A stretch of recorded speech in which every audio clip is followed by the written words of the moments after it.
Students बेटा अब हमारे पास एक्सरसाइज नंबर 7.2 है और उसके लिए मैंने आपको एएलपी का सिलेबस भी लिख दिया 7.2 का क्वेश्चन नंबर 1 का पार्ट 3, 2 का part number 2, part number 3, question number 3 का पार्ट नंबर 2, क्वेश्चन नंबर 4, 5, 7, 10 का part number B, part number C और क्वेश्चन नंबर 11। ठीक हो गया? ये एएलपी का सिलेबस है। अब बेटा हमने लास्ट में जो बातें पढ़ी थी वो मैं रिवाइज कर रहा हूं। लेट u एक वेक्टर है और उस वेक्टर की वैल्यू क्या है xi plus yj plus zk। 7.1 exercise में हम वेक्टर पढ़ते थे xi प्लस yj, दो उसके कंपोनेंट्स होते थे, ठीक है ना, एक i यूनिट वेक्टर के साथ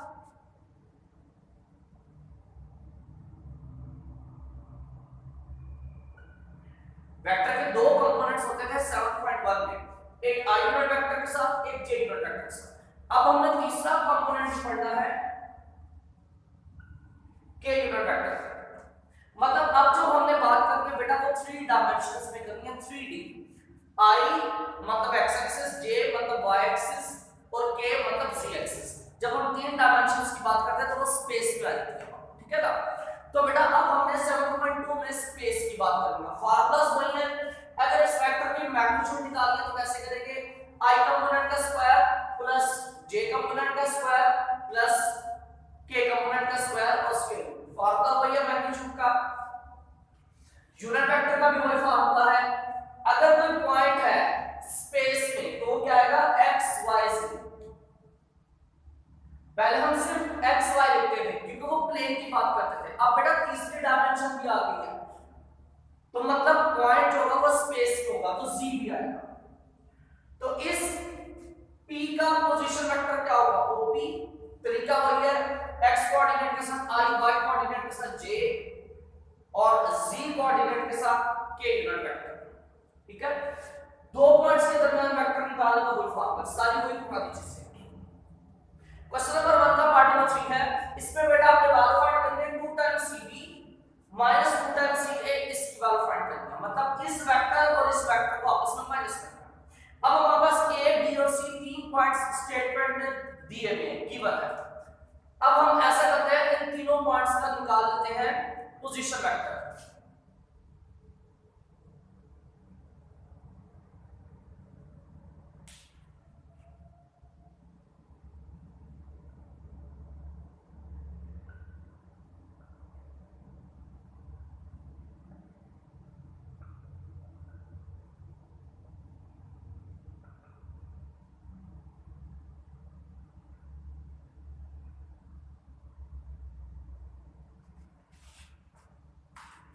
इन तीनों पॉइंट्स के हमने बेटा पोजीशन वेक्टर्स निकाल लिए। अब हम क्या करेंगे, इनकी मदद से पहले बेटा हमने ये वाला वेक्टर फाइंड करना है,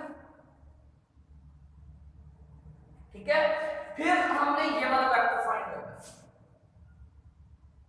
ठीक हो गया, और बाद में हम इसकी वैल्यू फाइंड करेंगे, ठीक हो गया। तो सबसे पहले सीबी की वैल्यू फाइंड करते हैं।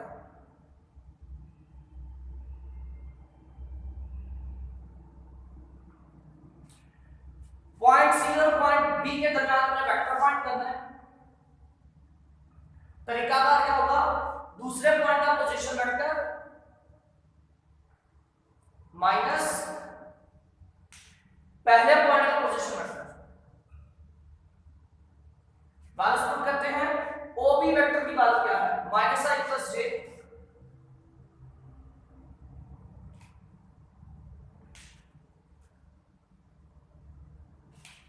ओसी वेक्टर की वैल्यू है 2i माइनस 6j, ठीक हो गया। माइनस मल्टीप्लाई हो तो साइन क्या कर देगा, चेंज कर देगा, तो क्या आ जाएगा minus plus minus minus minus ये क्या हो जाएगा प्लस। तो हमारे पास सीबी वेक्टर की वैल्यू क्या आएगी,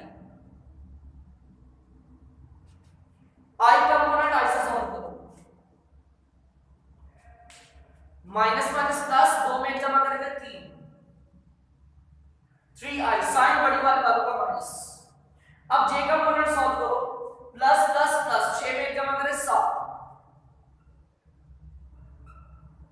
7j साइन बड़ी वाली वैल्यू का प्लस वेक्टर सीपी निकाला, सेम इसी तरह वेक्टर सीए निकाल लेना और फिर इसकी वैल्यू फाइंड कर लेना।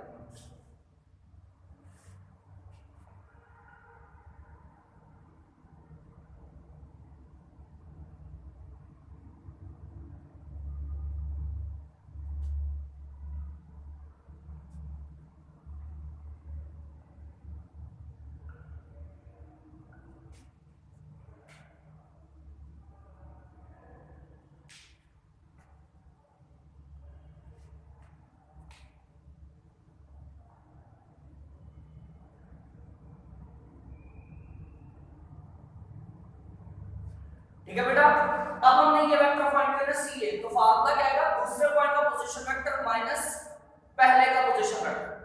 ओ ए की वैल्यू रखी माइनस ओ सी की वैल्यू रखी, यहां से माइनस मल्टीप्लाई का साइन चेंज कर देगा तो क्या देगा, minus plus minus minus minus plus.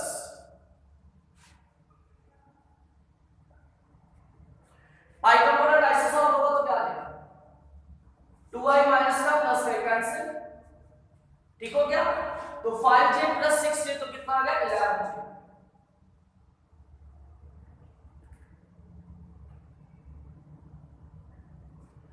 तो हमारे पास वेक्टर cb की वैल्यू आ गई, ca की वैल्यू आ गई। अब हम इसकी वैल्यू फाइंड करेंगे। नाउ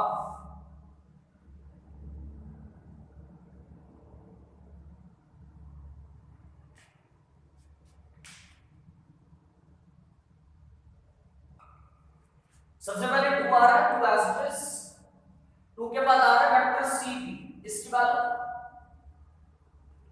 j है हमारे पास -3i प्लस 7j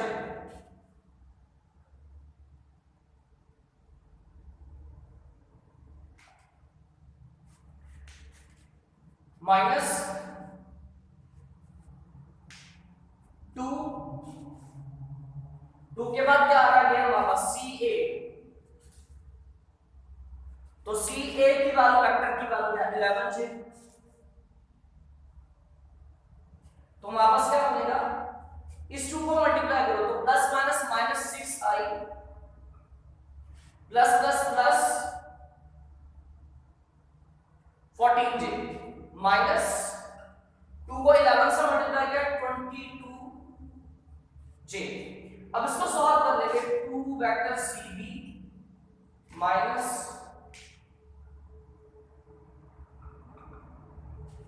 i वाली value as it is, j वाली वैल्यू आपस में सॉल्व करो, प्लस माइनस माइनस 22 में से 14 निकाल दे तो हमारे पास आ जाएगा 8j।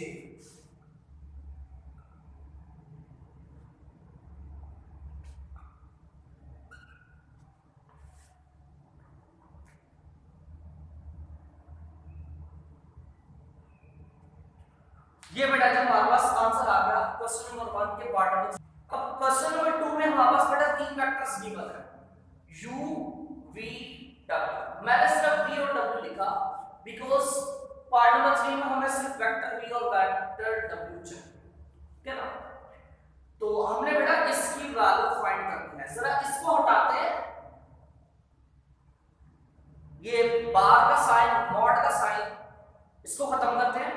पहले हम इसकी वैल्यू फाइंड करते हैं, इसका जो आंसर आएगा उसकी हम फिर उसका मॉड दे देंगे, मैग्नीट्यूड दे देंगे। तो क्या है जी,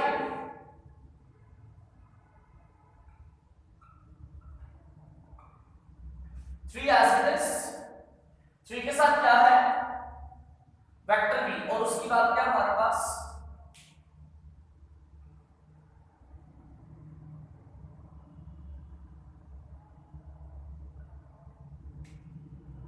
ठीक है। 3 एज इट इज, साथ में वेक्टर v की वैल्यू, फिर उसमें हमने ऐड कर देना है इसको वेक्टर w को, और वेक्टर w की वैल्यू हमारे पास क्या है 5i - 3।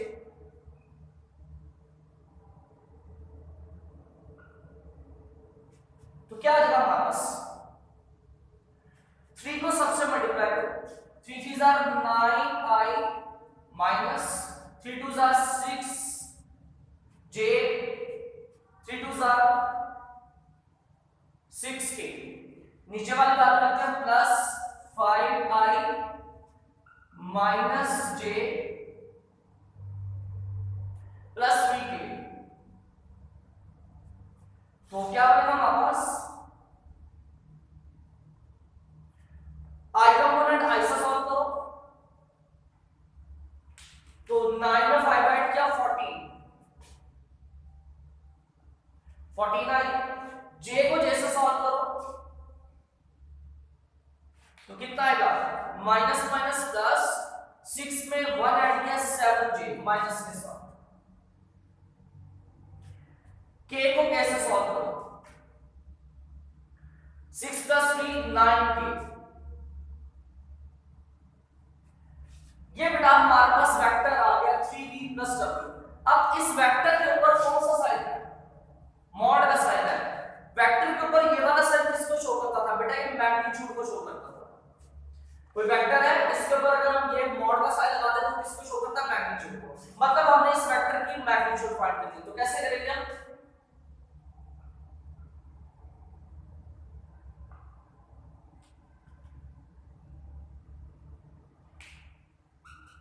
मैग्नीट्यूड का फार्मूला क्या था बेटा जो i कंपोनेंट इसका स्क्वायर j का स्क्वायर k कंपोनेंट का स्क्वायर। i कंपोनेंट 40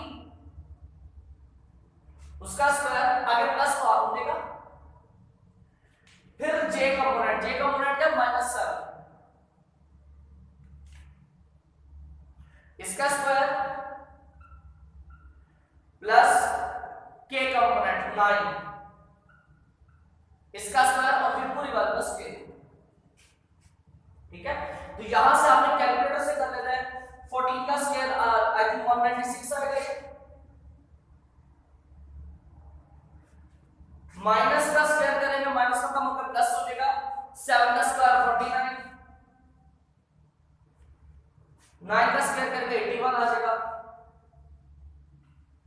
इन तमाम वैल्यूज को आपने ऐड करके सॉल्व कर देना है तो आपके पास इसका आंसर हो जाएगा। ठीक है ना ये वापस क्वेश्चन नंबर 2 का पार्ट नंबर 3 किया सेम एज इट इज आपने पार्ट नंबर 2 कर लेना है। पार्ट नंबर 2 बेटा यहां तक है इसमें हम मैग्नीट्यूड फाइंड कर रहे हैं। पार्ट नंबर 2 में हमने मैग्नीट्यूड नहीं फाइंड करनी बस यहीं तक का वेक्टर फाइंड करना है। ठीक है ना तो पार्ट इसमें पार्ट नंबर 2 भी कवर हो गया। ठीक है क्वेश्चन नंबर 5 के स्टेटमेंट में क्या कह रहा है फाइंड अ यूनिट वेक्टर याद है ना फार्मूला वेक्टर को डिवाइड करना होता है उसकी मैग्नीट्यूड से। ठीक है ना कह रहा find a unit vector in the direction of this vector. इस वेक्टर के डायरेक्शन में यूनिट वेक्टर फाइंड करना है। तो यूनिट वेक्टर फाइंड कैसे करते थे वेक्टर को उसकी मैग्नीट्यूड से डिवाइड कर दो तो यूनिट वेक्टर आ जाता है। तो जरा हम इसकी मैग्नीट्यूड ले लेते हैं इधर i के साथ कुछ नहीं है तो कुछ ना हो तो 1 होता है तो i कंपोनेंट 1 है 1 का स्क्वायर j कंपोनेंट 2 है उसका स्क्वायर k कंपोनेंट -1 है उसका स्क्वायर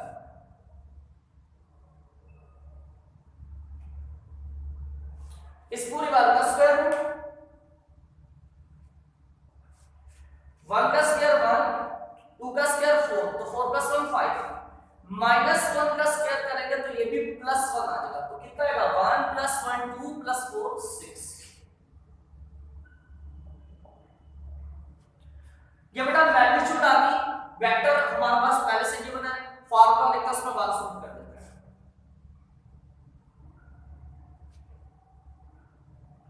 ये वेक्टर v है इसकी डायरेक्शन में हमें यूनिट वेक्टर फाइंड करना है तो वो v क्या होगा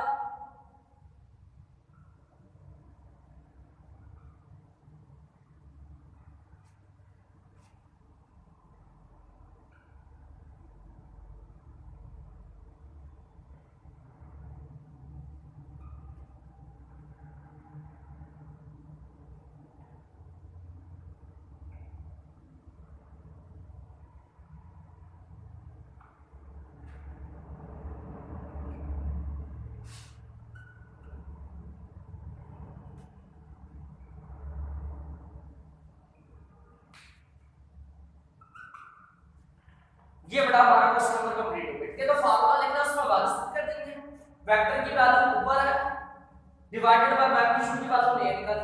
ठीक है अब इस मैग्नीट्यूड को i j के तीनों से अलग-अलग डिवाइड कर देंगे हमारा क्वेश्चन कंप्लीट हो गया। अब हम क्वेश्चन नंबर 4 की तरफ आते हैं। क्वेश्चन नंबर 3 एक्चुअली में वो क्वेश्चन नंबर 11 की तरह है उसको मैं क्वेश्चन नंबर 11 में डिस्कस हो जाए। नेक्स्ट बेटा हमारे पास क्वेश्चन नंबर 4 है जो कि बहुत इंपॉर्टेंट है बोर्ड के वाले से, और इसमें कह रहा है फाइंड अल्फा। अल्फा की वैल्यू हमने फाइंड करनी है, जिसमें एक ये एक्सप्रेशन गिवन है, इसमें आपको अल्फा नजर आ रहा है, ये अल्फा की वैल्यू फाइंड करनी है, ठीक है ना। अभी क्या लिखा हुआ है, अल्फा आई प्लस अल्फा प्लस 1 जे प्लस 2 के, मतलब इसमें आई जे के आ रहा है, ये एक वेक्टर है, और वो कह रहा है ये वेक्टर इक्वल है इस 3 के। ये पॉसिबल ही नहीं है, एक वेक्टर एक नंबर के इक्वल नहीं हो सकता। फिर क्या होगा, इस वेक्टर की मैग्नीट्यूड,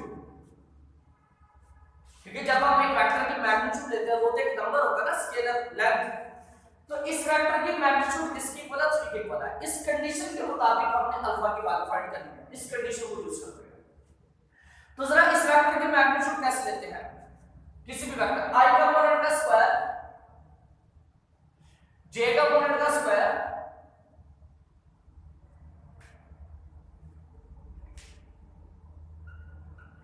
k कंपोनेंट का square,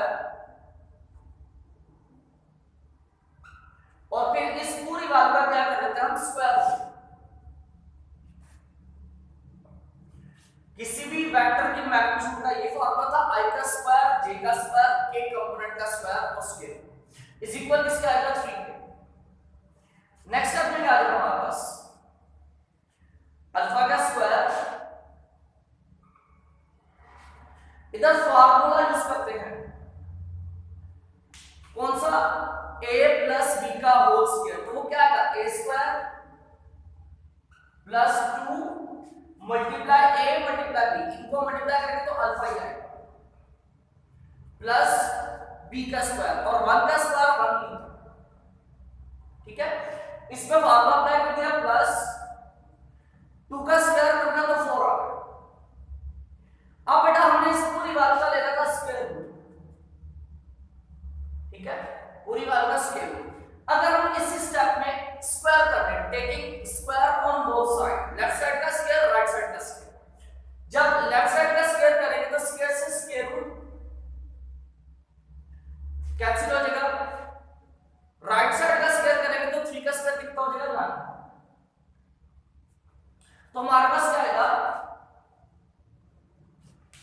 alpha square plus alpha square whole alpha square, साथ में आएगा प्लस अल्फा,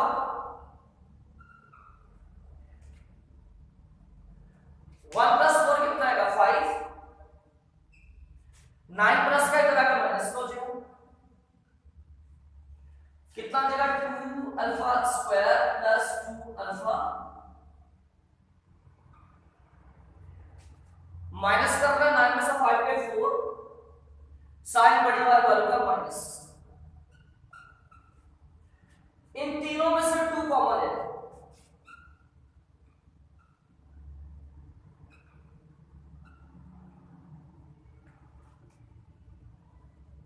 टू कॉमन आ गया। अब ये 2 मल्टीप्लाई होकर जाके इसी को से क्या हो जाएगा, डिवाइड, जब 0 को किसी भी वजह से डिवाइड करेंगे तो आंसर में 0 ही मिलेगा, ठीक है ना। तो मतलब ये जो 2 मल्टीप्लाई है इसकी कहानी तो यहीं पे खत्म हो जाएगा। तो नेक्स्ट हमारे पास क्या आ जाएगा, alpha square plus alpha minus 2,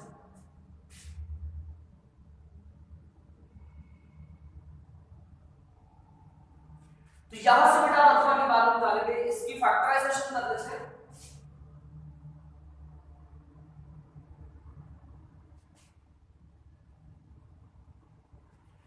plus alpha, दरम्यान वाली जो मिड टर्म है उसको ब्रेक करते हैं,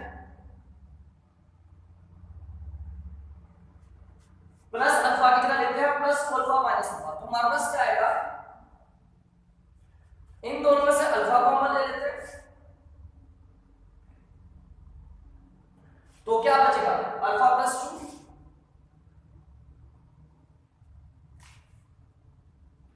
इनमें से सिर्फ माइनस कॉमन आ रहा है तो माइनस कॉमन ले लेते हैं,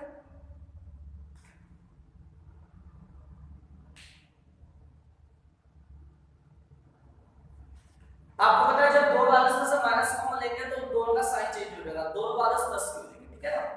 अब अगर मैं इस वैल्यू को 1 से मल्टीप्लाई भी कर दूं तो कोई फर्क नहीं पड़ेगा,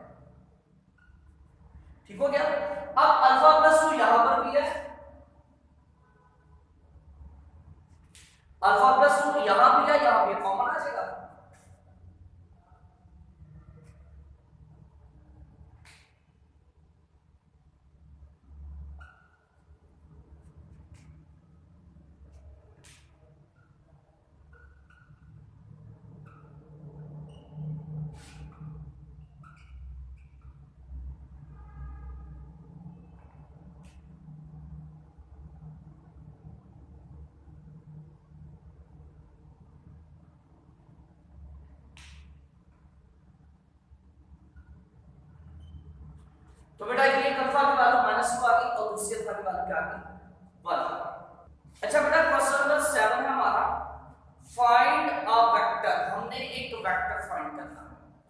तो जैसा कि आपको स्टार्टिंग के लेक्चर्स याद हो, जिसमें मैंने आपको स्टार्ट में बताया था, एक वेक्टर की दो चीजें होती है। वो एक वेक्टर है u, इसकी दो चीजें होंगी,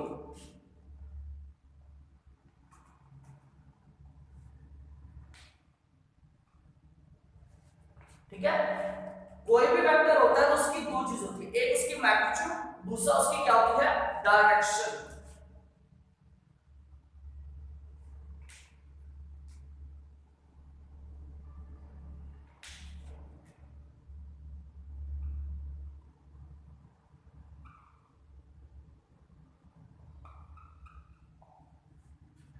और इस डायरेक्शन को हम यूनिट वेक्टर भी कहते हैं, ठीक है ना। तो बेटा हमने अगर कोई वेक्टर फाइंड करना है, तो अगर हम हमें उसकी मैग्नीट्यूड और डायरेक्शन मिल जाए तो दोनों को मल्टीप्लाई करेंगे तो वेक्टर आ जाएगा, ठीक है ना। अब यहां पर क्या है, फाइंड अ वेक्टर, हमने एक वेक्टर फाइंड करना है, ओके। तो उसके लिए हमें दो चीजें चाहिए। अब इसके पार्ट वन में कर रहा हूं सेम एज इट इज, इसका पार्ट नंबर 2 है, whose मैग्नीट्यूड, जो हमने वेक्टर फाइंड कर रहा है ना, उसकी मैग्नीट्यूड की बात कर रहे हैं। हमने जो वेक्टर फाइंड करना है उसकी मैग्नीट्यूड क्या है, उस मैग्नीट्यूड इज 4,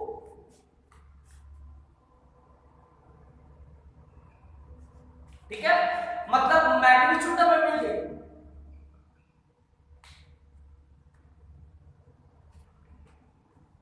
मैग्नीट्यूड हमें मिल गई।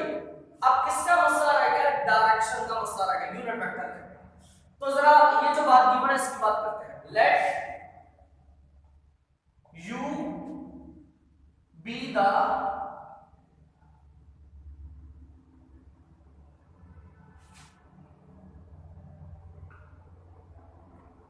फर्स्ट क्या, u जो है वो क्या है, अननोन वेक्टर, जिसको हमने फाइंड करना है, ठीक है ना। इस u वेक्टर का हमें नहीं पता क्या है, इस वेक्टर को हमने फाइंड करना है। फाइंड अ वेक्टर, वो वेक्टर का नाम क्या रखा हमने, u, ठीक है ना, ओके। u एक अननोन वेक्टर है सच दैट, अब उस u वेक्टर की मैग्नीट्यूड क्या की बताए, 4,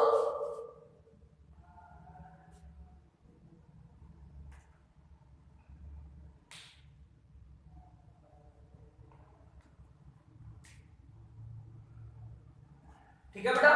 u एक अननोन वेक्टर है, उसकी हमें मैग्नीट्यूड दी हुई है 4। अब हमने इसका यूनिट वेक्टर मतलब उसकी डायरेक्शन फाइंड करना है।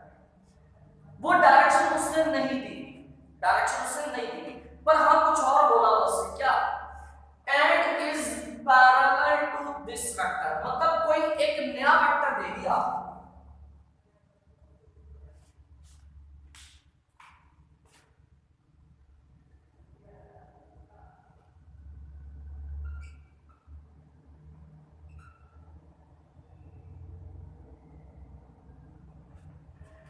कोई हमें एक वेक्टर दे दिया, इस वेक्टर का हम सपोज कर लेते हैं, इस वेक्टर का नाम है v। अब इस वेक्टर का नाम हमने v रखा, इस वेक्टर के दरमियान और वेक्टर u के दरमियान क्या ताल्लुक है, ये वाला वेक्टर और जो वेक्टर हमने फाइंड करना है उन दोनों के दरमियान क्या ताल्लुक है, वो ताल्लुक बेटा यहां पर लिखा हुआ है। वो कह रहा है find a vector which is parallel to this vector, मतलब वेक्टर v। तो u और v के दरमियान क्या ताल्लुक है बेटा, वेक्टर u और वेक्टर v दोनों आपस में पैरेलल है, ठीक है ना। स्टेटमेंट को बहुत ध्यान से समझिएगा। वेक्टर u ये हमने फाइंड करना है, वेक्टर v उसने दिया हुआ है, और ये दोनों आपस में क्या है, पैरेलल है। पैरेलल वेक्टर्स किसको बोलते हैं, लेट्स सपोज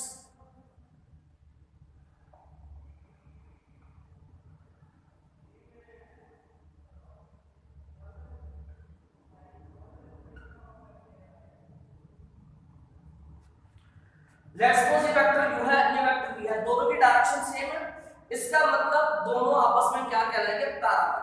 ठीक है, और जो पैरेलल वेक्टर्स होते हैं बेटा याद रखना, जो पैरेलल वेक्टर्स होते हैं उनकी आपके सामने है, ये दोनों पैरेलल है, मतलब इन दोनों की डायरेक्शन क्या है, सेम, इनकी डायरेक्शन क्या है, सेम। तो मतलब अगर वेक्टर्स पैरेलल होंगे तो बेटा उनकी डायरेक्शन मतलब उनका यूनिट वेक्टर क्या होगा, सेम होगा, उनका यूनिट वेक्टर क्या होगा, सेम होगा। हम पहले बेटा इस वेक्टर v का यूनिट वेक्टर फाइंड कर लेते हैं, बाद में मैं इस बात पर आऊंगा जो मैंने अभी बोला। इसका यूनिट वेक्टर क्या होगा, वी नो वेक्टर और इट्स मैग्नीट्यूड, मैं जरा शॉर्टली कर रहा हूं इसको। ये फॉर्मूला होता है वेक्टर v का डायरेक्शन वेक्टर निकालना है, मतलब यूनिट वेक्टर, तो किसके इक्वल होगा, vector over its magnitude. Vector की वैल्यू क्या ऊपर है,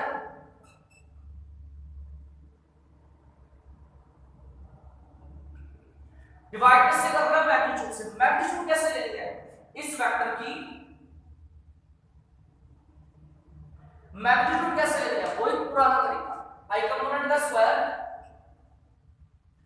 j कंपोनेंट का स्क्वायर,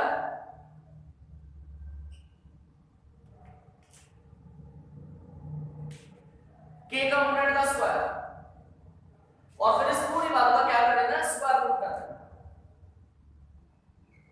तो ये हमारे पास क्या आंसर आ जाएगा इसका,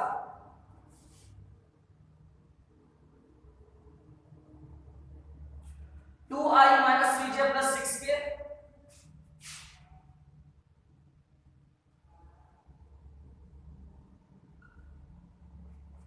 डिवाइड कर देना किससे, 2 का स्क्वायर 4 माइनस 3 का स्क्वायर 9 6 का स्क्वायर 36। तो बेटा एक और कीजिएगा, क्या बनेगा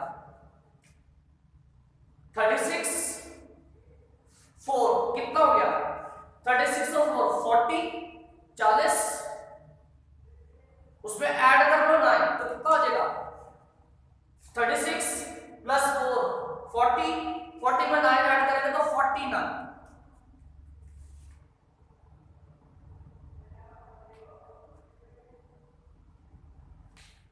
का स्क्वायर रूट कितना होता है, 7, यहीं पे मैं 7 कर दूं उसे, ठीक है ना। इसको सॉल्व करेंगे 49 का स्क्वायर रूट करेंगे तो 7।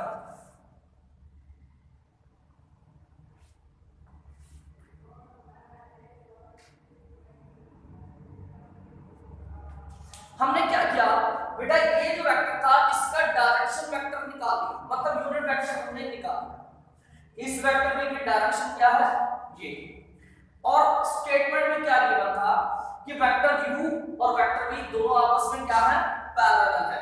अगर पैरेलल है तो इसका मतलब इस वेक्टर और इस वेक्टर दोनों की डायरेक्शन क्या होगी, सेम। तो फिर यहां पर हम कुछ ऐसा लिख सकते हैं,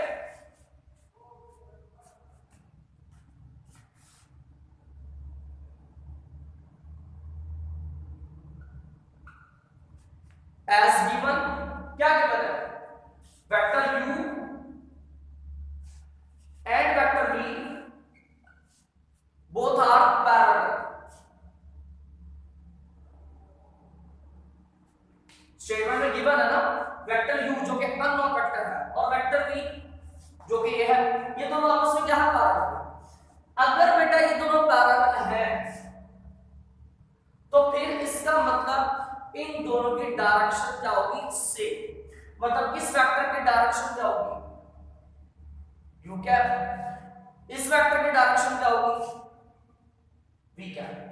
अगर ये दोनों वेक्टर्स पैरेलल है तो इसका मतलब इन दोनों की डायरेक्शन क्या होगी, सेम होगी, मतलब जो वेक्टर v की डायरेक्शन है वही वेक्टर u की डायरेक्शन है। ओके हो गया, क्लियर। तो इसका नाम रख लेते हैं इक्वेशन 3।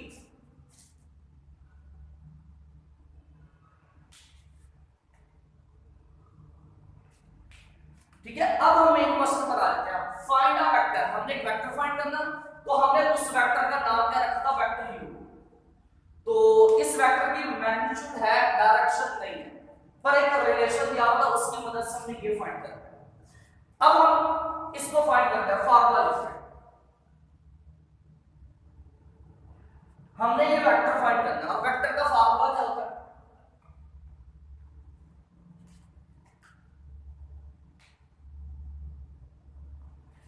कोई भी वेक्टर उसकी दो चीजें होती है ना, मैग्नीट्यूड और डायरेक्शन। तो यहां पर क्या मैं ऐसे लिख सकता हूं,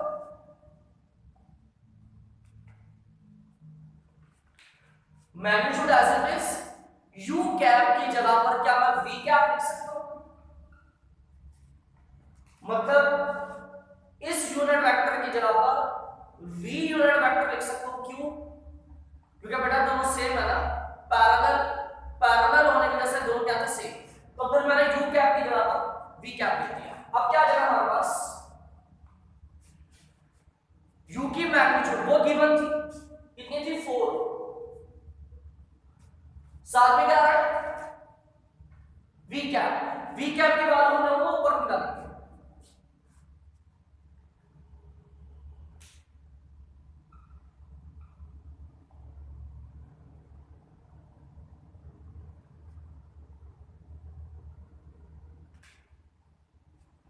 तो ये आंसर आ जाएगा बेटा, 4 को तीनों से अलग अलग मल्टीप्लाई कर दो और 7 को तीनों से अलग अलग डिवाइड कर दो, तो ये हमारे पास वेक्टर u का आंसर है। 4 2 are 8i minus 12j plus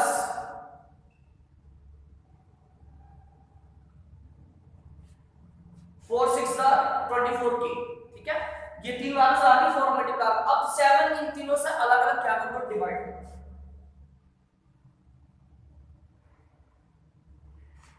किसी की कटिंग हो रही है नहीं, ये बेटा वापस आंसर आ गया।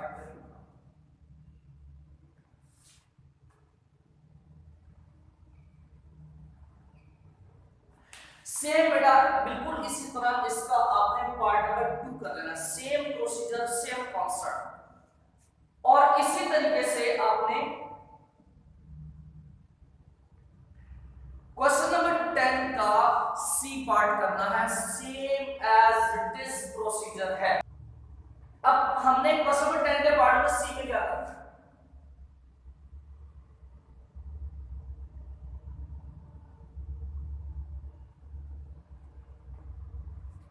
उसके मुताबिक चेंजिंग कर देते हैं। मैग्नीट्यूड 5 है, ठीक है, और एक वेक्टर गिवन है,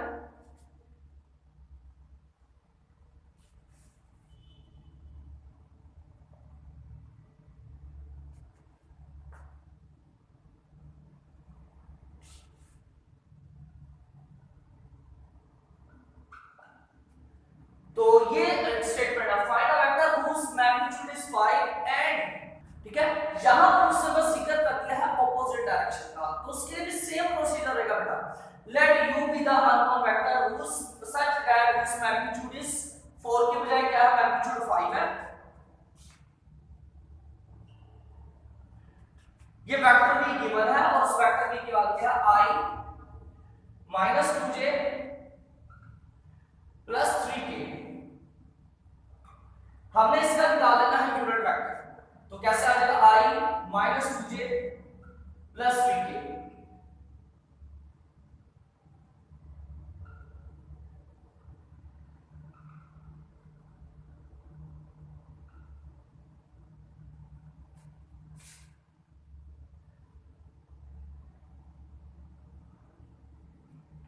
मतलब सेम प्रोसीजर चल रहा है अभी तक, सेम एज इट इज, ठीक है ना।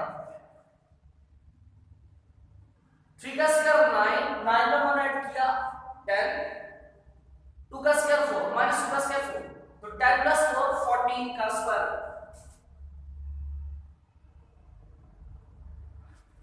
अब आगे क्या लिखा हुआ है, एज गिवन। अब स्टेटमेंट क्या गिवन है,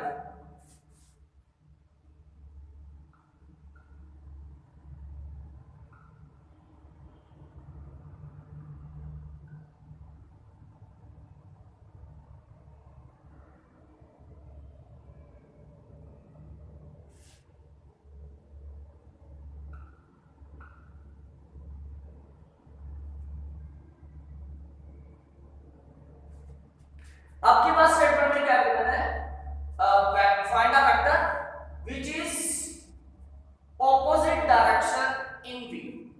मतलब बात क्या है, हमने एक वेक्टर फाइंड करना है और उस वो वेक्टर जो हमने फाइंड करना है उसकी डायरेक्शन ऑपोजिट है किसके, v के धार से। मतलब वेक्टर u की डायरेक्शन और वेक्टर v की डायरेक्शन, दोनों की डायरेक्शन क्या है, ऑपोजिट। ठीक है ना, मतलब अगर वेक्टर u इस डायरेक्शन में है तो वेक्टर v ऑपोजिट डायरेक्शन, मतलब वेक्टर सेम ही है, डायरेक्शन ऑपोजिट है। तो डायरेक्शन ऑपोजिट को कैसे लिखते हैं दोस्तों, वेक्टर तो सेम ही है ना, तो इक्वल लिखेंगे। डायरेक्शन ऑपोजिट है तो बेटा उसके लिए हम माइनस का साइन लगाएंगे, बस ये फर्क आ रहा है। ठीक है ना, वेक्टर सेम है बस डायरेक्शन ऑपोजिट है, तो उनका यूनिट वेक्टर अभी भी सेम लिखना है पर माइनस लगा दे रहे हैं बिकॉज़ डायरेक्शन ऑपोजिट है। तो हमारे पास क्या बनेगा formula, we know vector u is equal to u की मैग्नीट्यूड और साथ ही यूनिट वेक्टर। अब ये u कैप की जगह हम क्या लिख सकते हैं,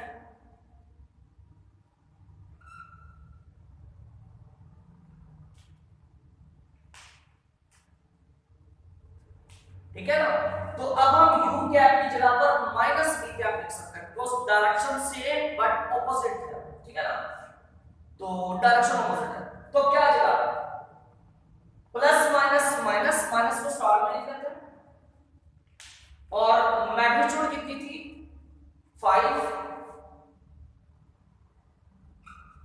और साथ में क्या आ रहा है ये v कैप, v कैप के वैल्यू हमने ऊपर निकाली तो होगा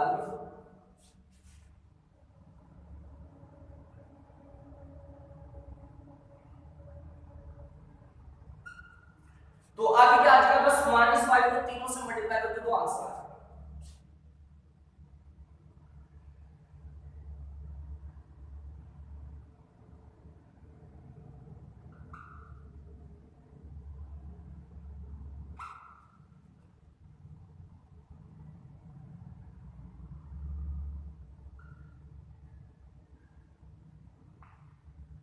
ये हमारे पास बेटा क्वेश्चन नंबर 10 का सी पार्ट का सेम प्रोसीजर था इसका।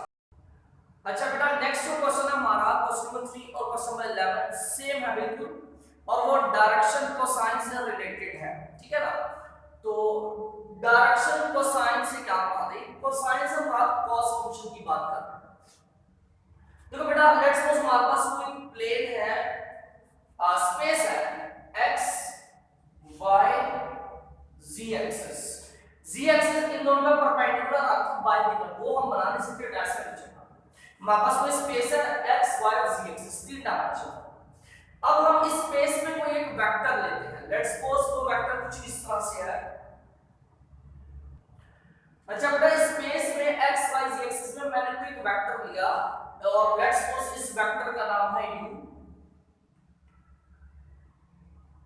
और इस वेक्टर की वैल्यू क्या है xi + yj + cb कोई वेक्टर है। अब बेटा ये vector x axis y axis और z एक्सिस तीनों के साथ कोई ना कोई एंगल बना रहा है।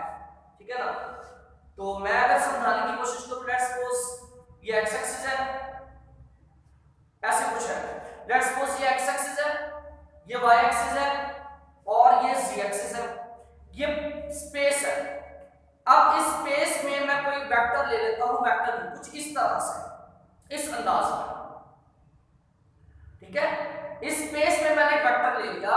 अब ये वेक्टर यकीनन x एक्सिस के साथ भी कोई ना कोई एंगल बना रहा है, y एक्सिस के साथ भी कोई ना कोई एंगल बना रहा है और यही वेक्टर z एक्सिस के साथ भी कोई ना कोई एंगल बना रहा है। ठीक है ना, तो लेट्स सपोज ये वेक्टर जो x एक्सिस के साथ एंगल बना रहा है वो है अल्फा,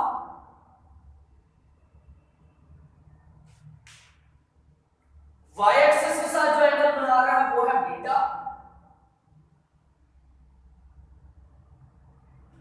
और z एक्सिस के साथ जो एंगल बना रहा है वो है गामा।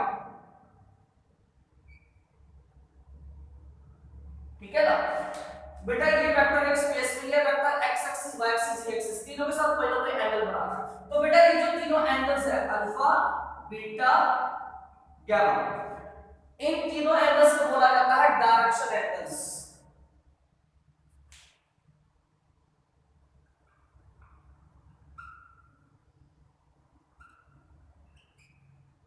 ठीक है, इन तीनों एंगल्स को बोला जाता है डायरेक्शन एंगल्स। अब जब हम इन तीनों एंगल्स पर कोसाइन फंक्शन अप्लाई कर देते हैं, बस अल्फा डायरेक्शन एंगल पर cos फंक्शन अप्लाई कर दो, बीटा पर भी और गामा फंक्शन पर भी। इन तीनों फंक्शन पर, तीनों एंगल्स पर हमने कोसाइन फंक्शन अप्लाई कर दिया। अब बेटा ये जो चीज आ गई है डायरेक्शन एंगल्स पर, जब हम कोसाइन फंक्शन अप्लाई करते हैं तो उसको बेटा जी बोला जाता है डायरेक्शन कोसाइन।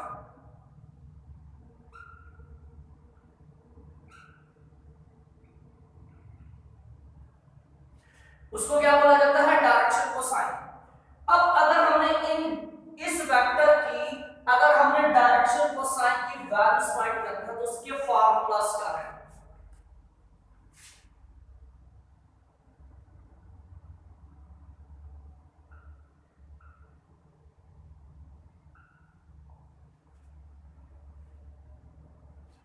वो फार्मूलास है बेटा, सबसे पहले cos अल्फा की बात करते हैं। तो इस वेक्टर का अगर हमने cos अल्फा वाला डायरेक्शन कोसाइन निकाला तो उसकी बात आएगी x, मतलब i यूनिट वेक्टर का कंपोनेंट, ठीक है, x डिवाइड कर देना है इस वेक्टर की मैग्नीट्यूड से।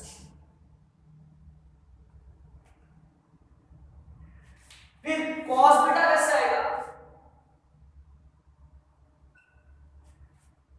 j यूनिट वेक्टर का कंपोनेंट डिवाइड कर देना है इस वेक्टर की मैग्नीट्यूड से। और cos गामा कैसे आएगा, k यूनिट वेक्टर का कंपोनेंट डिवाइड कर देना इसकी मैग्नीट्यूड से।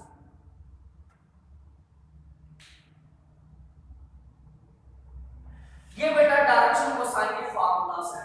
cos अल्फा के लिए i यूनिट वेक्टर का कंपोनेंट डिवाइडेड बाय मैग्नीट्यूड। अब मैंने यहां पर x क्यों लिया, मतलब i यूनिट वेक्टर का कंपोनेंट क्यों लिया अल्फा के लिए? देखो बेटा, i यूनिट वेक्टर होता है जो डायरेक्शन देता है अलोंग x एक्सिस, और जो अल्फा एंगल था ये किसके साथ बन रहा है, ये भी x एक्सिस के रिस्पेक्ट से बन रहा है। सो दैट्स व्हाई जब मैंने अल्फा की बात की तो अल्फा के लिए मैंने i यूनिट वेक्टर को देखा, ठीक है ना, क्योंकि अल्फा x एक्सिस के साथ बन रहा है। जब मैंने बीटा की बात की तो मैंने किसको देखा, y को, मतलब j यूनिट वेक्टर को देखा। क्यों? क्योंकि बीटा एंगल y एक्सिस के साथ बन रहा है। सिमिलरली इसका। अब हम आते हैं क्वेश्चन नंबर 3 पर। ये एक वेक्टर है और स्टेटमेंट में कह रहा है कि इस वेक्टर की मैग्नीट्यूड भी फाइंड करें और डायरेक्शन कोसाइंस भी फाइंड करें, ठीक है। अगर मैग्नीट्यूड का वो ना भी बोले तब भी हमें मैग्नीट्यूड फाइंड करनी ही पड़ेगी, क्योंकि डायरेक्शन कोसाइन निकालने के लिए भी हमें मैग्नीट्यूड रिक्वायर्ड है। तो जरा इसकी मैग्नीट्यूड फाइंड करते हैं। i कंपोनेंट क्या है पूछ रहा हूं तो बात, i कंपोनेंट का स्क्वायर, j कंपोनेंट का स्क्वायर, k कंपोनेंट का स्क्वायर, और फिर इस पूरे वाले का स्क्वायर। तो क्या आ गया आंसर, ये भी 1, ये भी 1, ये भी 1, तो 1 + 1 + 1 3 का स्क्वायर, ठीक है। ये वेक्टर था, उसकी मैग्नीट्यूड निकाली। अब जरा हम इस वेक्टर की डायरेक्शन को साइंस फाइंड करते हैं।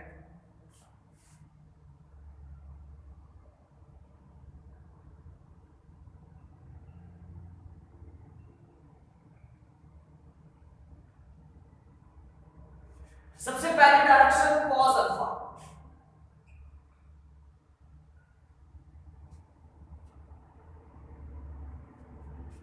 u की जगह पर मैं v लिखूंगा ना, क्योंकि वेक्टर भी हमारे पास, तो उसकी वैल्यू क्या थी हमारे पास,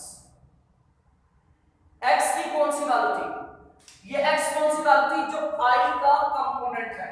इधर i का कंपोनेंट क्या हुआ, divided by magnitude cos beta,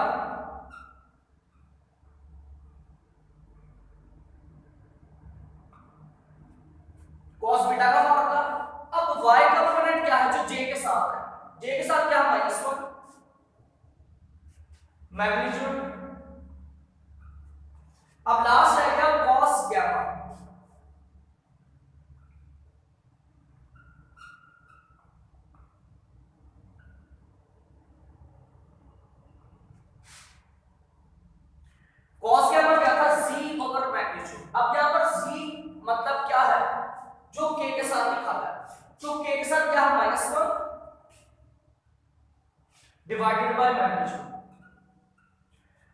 बेटा तीनों हमने डायरेक्शन कोसाइंस निकाल ली, ठीक हो गया। ये आ गया cos अल्फा, cos बीटा और लास्ट पर आ गया cos गैमा।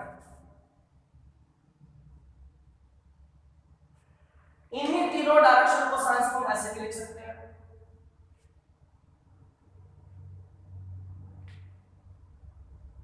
मतलब इन तीनों वैल्यूज को इकट्ठा लिख दो, 1 over square root 3 minus 1 over square root 3 इकट्ठा लिखकर इस ब्रैकेट में, ठीक है। तो आप चाहो तो ऐसे अलग अलग रहे तो यहाँ पे इकट्ठा कर दो। Same as it is question number 11 है, बस क्वेश्चन नंबर 11 के पास अच्छा आपने जेन में रखना ना, जब भी वेक्टर दिया जाए तो आपने उसकी मैग्नीट्यूड निकालकर उसकी डायरेक्शन कोसाइन निकाल सकते हैं। क्वेश्चन नंबर 11 के भी दो part same as it is vector दिया हुआ है और मैग्नीट्यूड निकाल के डायरेक्शन कोसाइन। देखिए जो पार्ट नंबर 3 है उसमें वेक्टर नहीं दिया हुआ, उसमें बेटा दो पॉइंट्स दिए हैं, उनके दरमियान आपने वेक्टर फाइंड करना है। वेक्टर नहीं दिया हुआ, पॉइंट दिया, वेक्टर आपने फाइंड करना है। पहले आपको फार्मूला लिखवाया था दो पॉइंट्स के दरमियान वेक्टर कैसे फाइंड करते हैं, ठीक है ना। उसकी मदद से पहले आप वेक्टर फाइंड करोगे, जब वेक्टर आ जाएगा फिर आगे यही काम करोगे। इसमें क्वेश्चन नंबर 11 के थर्ड पार्ट, तो क्वेश्चन नंबर 3 की तरह सेम क्वेश्चन नंबर 11 जो आपने नोट करना। क्वेश्चन नंबर 10 के बी पार्ट में क्या है, फाइंड कांस्टेंट a, एक ही बार हमने फाइंड कर लिया। If vector v and w are parallel, statement में आपको बोला था कि ये दोनों आपस में पैरेलल है। अब पैरेलल वेक्टर्स का जरा कांसेप्ट समझ लेना।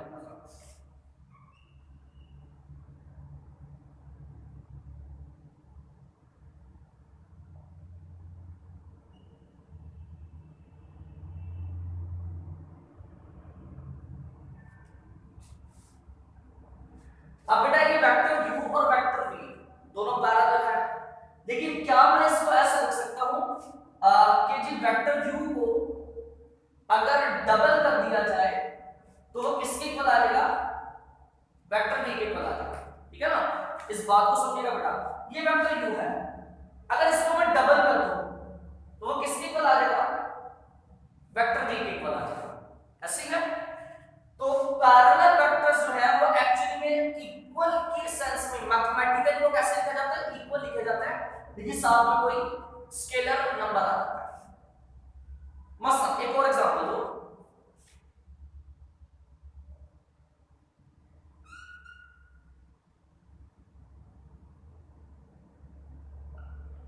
ये वेक्टर w है, तो u और w के दरमियान क्या रिलेशन होगा। देखो अगर हम वेक्टर u को हाफ करते हैं, वेक्टर u को हाफ करते हैं, आधा करते हैं, तो किसके इक्वल आ जाएगा, वेक्टर w के इक्वल आ जाएगा, ठीक है ना। वेक्टर u को अगर हम हाफ करते हैं तो किसके इक्वल आएगा, वेक्टर w के इक्वल आएगा, ठीक है ना। मतलब इसको ऐसे भी लिख सकते हैं कि हम वेक्टर w को डबल करते हैं तो वेक्टर u बन जाएगा। तो बात एक ही है, ऐसे लिखे जा सकते हैं कि बात है, क्योंकि 2 डिवाइड और इतना का मल्टीप्लाई। तो बताने का पर्पस ये है कि पैरेलल वेक्टर्स होते हैं मैथमेटिकली वो इक्वल होते हैं, लेकिन साथ में क्या होता है, कोई ना कोई स्केलर नंबर आता है। तो ये दोनों भी पैरेलल है, तो मैथमेटिकली इनको भी हमने इक्वल लिखा, लेकिन साथ में कोई ना कोई स्केलर नंबर आएगा। अब स्केलर नंबर क्या करता है, उनकी लेंथ को बैलेंस करता है, उनकी लंबाई को सेम करता है। तो पैरेलल वेक्टर्स बेटा याद रखना हमेशा, पैरेलल वेक्टर्स होते हैं मैथमेटिकली इक्वल होते हैं, लेकिन साथ में स्केलर नंबर आता है। यहां पर कुछ ऐसे होगा, एज गिवन, क्या गिवन है, vector v and w are parallel,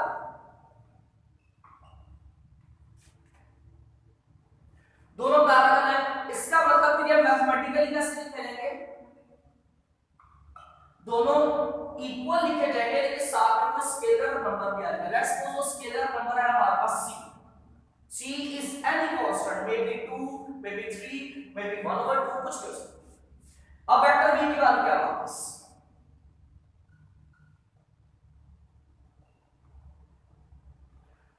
is equal c, साथ में क्या आ रहा है w, वेक्टर w की वैल्यू क्या हमारे पास,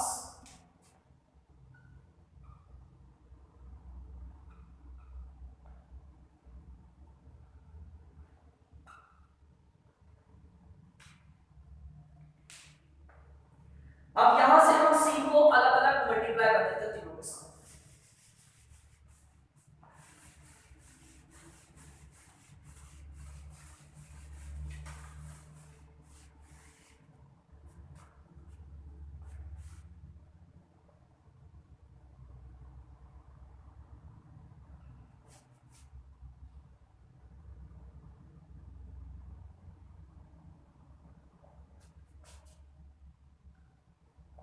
अब देखो बेटा ये क्या हुआ, सी को हमने मल्टीप्लाई कर दिया तीनों के साथ।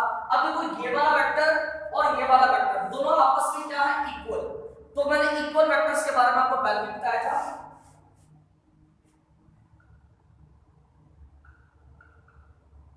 कि जब दो वेक्टर्स इक्वल होते हैं तो बेटा उसका आई कंपोनेंट आई के इक्वल होता है, जे कंपोनेंट जे के और के कंपोनेंट के इक्वल होता है। अब इसका आई कंपोनेंट 1 है, इसका आई कंपोनेंट सी ए, ये दोनों आपस में क्या होंगे, इक्वल।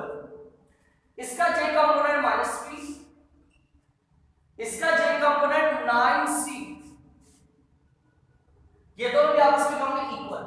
इसी तरह इसका के कंपोनेंट के इक्वल होगा, लेकिन वो जरूरत नहीं है, हमारा इन दो से ही काम चल जाएगा। इसका नाम रख देते हैं क्वेश्चन 1। अच्छा बेटा देखो 9 मल्टीप्लाई एक तरह की डिवाइड हो जाएगा तो हमारे पास क्या बनेगा, कटिंग हो जाएगी, 3 1 3 3 3 4 तो सी की वैल्यू क्या आ गई,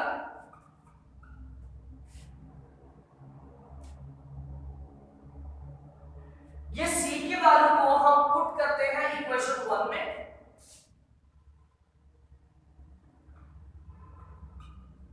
तो हमारे पास क्या आएगा 1 इज इक्वल टू सी। सी की जगह पर हम क्या करेंगे, उसकी वैल्यू,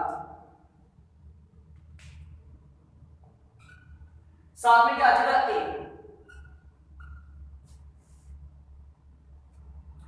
3 बेटा डिवाइड होगा इधर आके मल्टीप्लाई हो जाएगा तो क्या बनेगा 3 हो जाएगा, तो 3 1 से मल्टीप्लाई कर 3 -1 ए से मल्टीप्लाई कर माइनस से, ये बेटा माइनस ए का आंसर है, तो ए का आंसर क्या होगा माइनस ए, इधर आके प्लस ए, और ये 3 प्लस का इधर जाकर माइनस का।